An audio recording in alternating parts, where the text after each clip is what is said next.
저는 숙명여대에서 서양사를 가르치고 있는 김영윤입니다. 베스트 캠퍼스에서 그 비대면에 관한 세미나를 하는데, 제가 이제 기조연설을 맡게 됐는데, 기업에도 디지털 리터러시 교육이 필요할까? 이런 거예요. 근데 이제 수강하시는 분들이 그 휴먼 리소스 디벨로프먼트, 그 임직원들, 회사원분들, 교육 담당자분들이라 하는데, 지금은 교육이 기업 그 회사원들 또 임원들 교육이나 대학 교육이나 평생 교육이나 경계가 없어졌어요. 그 원인은 여러 가지가 있겠지만 특히 인터넷이 돼 있어 가지고 인터넷을 통해서 여러 가지 교육 자료들, 좋은 교육 자료들 또 그러니까 그런 것들을 공유를 해 가지고 이용을 할 수 있고, 요번 코로나로 인해 가지고 이제 더군다나 비대면에 대한 어떤 효과라 그럴까? 그런 거를 이제 경험을 해서 그게 앞으로 점점 더 발전할 거예요. 근데 이제 기업에도 디지털 리터러시 교육이 필요할까? 요게 이제 그 키노트 스피치의 주제인데, 첫째로 디지털 리터러시라는 것이 무엇일까에 대해서 간략하게 설명드리겠어요. 디지털 리터러시는 디지털하고 리터러시 두 단어가 연결된 건데, 디지털하면 우리가 연상하는데 보통 이제 뭐 인터넷이라든지 핸드폰이라든지 이런 도구들을 연상을 하죠. 요즘에는 이제 줌이라든지 그 비대면으로. 근데 제가 강조하고 싶은 점은 요 디지털이라는 것이 인터넷 속의 자료예요. 컨텐츠예요. 그리고 그 컨텐츠는 인터넷을 통해서 국경 없이 누구나 액세스할 수 있는 자료들이에요. 그러니까 디지털은 인터넷 속에서 글로벌이다. 근데 리터러시라는 거는 뭐냐? 이것도 굉장히 위험한 말이에요. 리터러시의 반대는 이리터러시인데, 그걸 우리말로 하면 문맹이라는 거예요. 그러니까 이 디지털 리터러시를 해도 되고 안 해도 되는 게 아니고, 안 하면 문맹이 되는 거고. 근데 이제 리터러시는 대충 이제 한글로 하면 문맹에서 탈출한다 하면은 한글을 쓸 수 있고 읽을 수 있는 거기까지만 생각할 수 있는데, 그게 아니라 디지털 리터러시라는 그 개념은 이제 계속 인터넷 속에서 그 자료들이 진화하는 것 같이 진화해요.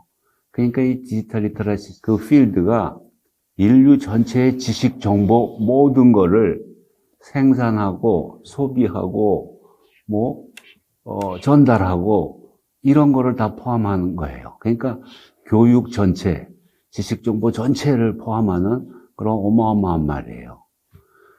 근데 그것이 기업인들한테 아까 이제 회사원들이나 재교육이죠.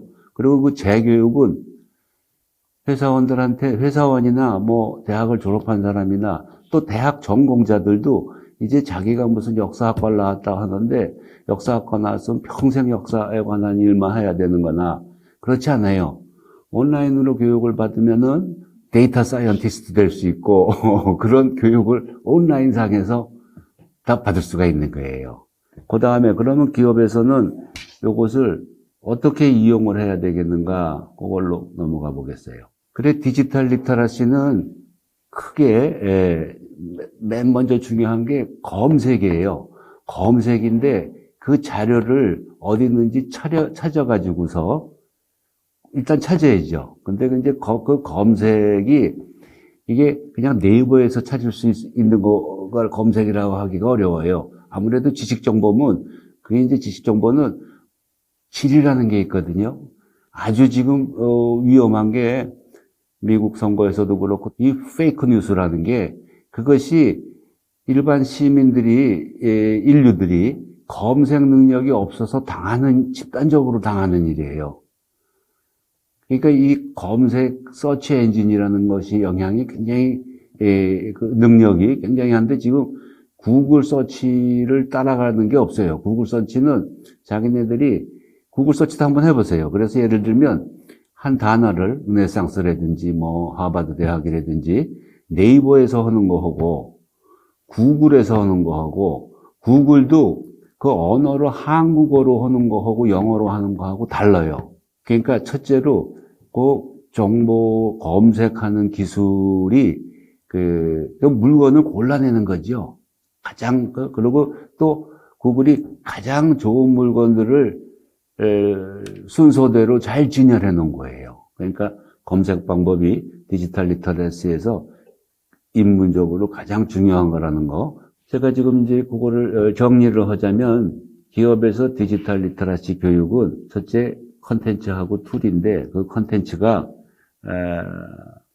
만들어셔도 되고 회사마다 그리고 협력해서 해도 되고 그 오픈리스로 그러니까 오픈이라고 하면은 오픈이라고 해서 우리는 이제 무슨 교육자료나 이런 거를 오픈에 대한 그 감이 어떻게 보면 갈라파고스 같이 아주 외딴섬 같이 돼 있어요. 근데 영어로 된 것들은 경계 없이 최고질이 다 있거든요. 그러니까 그런 것들을 같이 해서 리믹스를 하고 또 그러면 한국적으로 생산을 할 수 있어요. 그런 거를 해가지고서 기업 교육을 하셨습니다. 근데 이제 그것은 제가 또 설명해 드릴 게 이제 무크라고 지금으로부터 한 8년 전에 미국에서 시작한 것인데 전 세계로 퍼져서 세계 명문 대학들이 그 자기네 강의를 무료로 제공하는 그런 플랫폼이에요. 그런 코스들인데 그것이 맨 처음에는 비즈니스 모델이 없어가지고 뭐 안 될 거라고 했는데 지금은 비즈니스 모델을 해서 몇 년 후에는 뭐 몇십 조 시장을 보고 있고 실제 수익을 천억대로 내고 있고 그래요. 근데 그 무크를 그러니까 기업에서 콘텐츠로 이용하는 거죠. 무크가 이제 세계 유명 대학들이 강의로 만든 그게 랭킹 200위 대학들이 만든 그 코스가 지금 10,000개가 넘어요. 한 8년 사이에. 그러니까 각 분야가 다 있어요. 와인도 있고 무슨 치매도 있고 그게 꼭 무슨 IT만 있는 게 아니에요. 역사도 있고 문학도 있고 하버드에서 한 셰익스피어 강연 코스도 있고 근데 이제 특히 기업에서 어떻게 이용할 수 있나. 그러니까 이제 그 무크들을 보면은 예를 들면 유데시티 같은 경우는 구글하고 페이스북하고 뭐 IBM하고 아주 다국적 기업, IT 기업들이 같이 유명 대학들의 그 교수들하고 그런 무크를 만들어가지고 공동으로 사용하고 누구든지 무료로 사용할 수 있죠.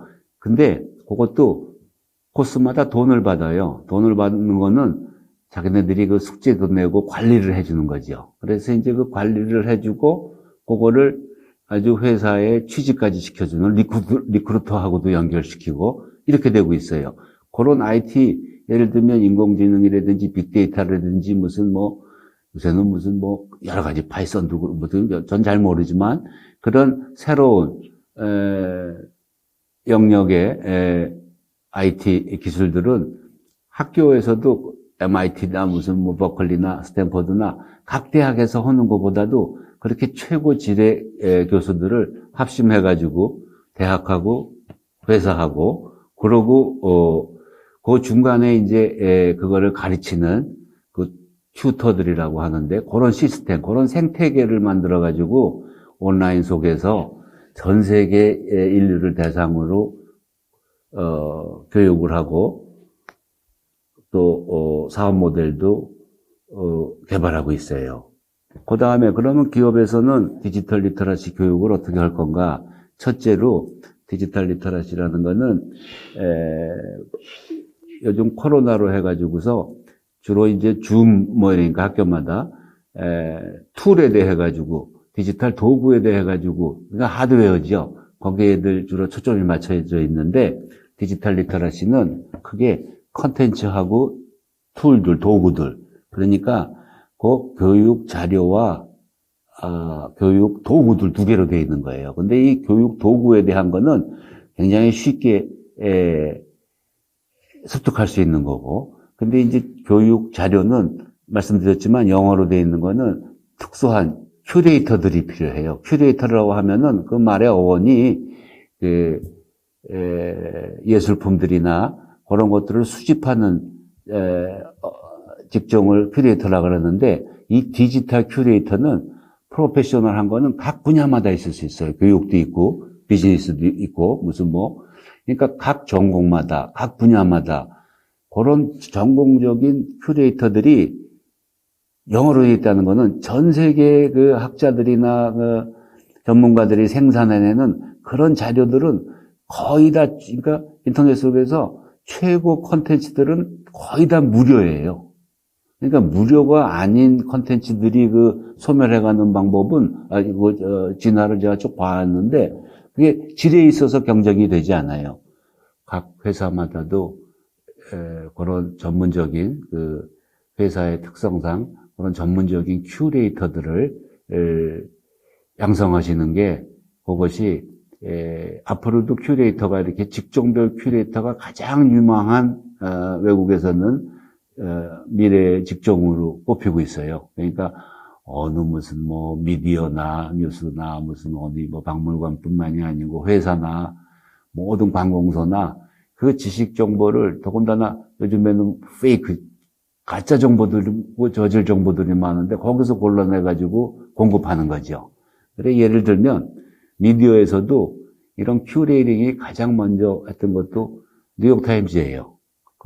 여기서 말씀드리기는 구체적인 사례들을, 그리고 뉴욕 퍼블릭 라이브러리에서도 아주 첫 번째로 큐레이터들, 라이브러리 그 큐레이터들을 모집하고 있고, 각 대학에서도 이런 큐레이터 양성 프로그램뿐만이 아니고 대학원 과정, 그런 것들이 새로 개설되고 있고 그렇습니다. 그러니까 그런 자료들을 큐레이팅하는 그런 선별해서, 그러니까 그거는 전공 지식이 있어야죠.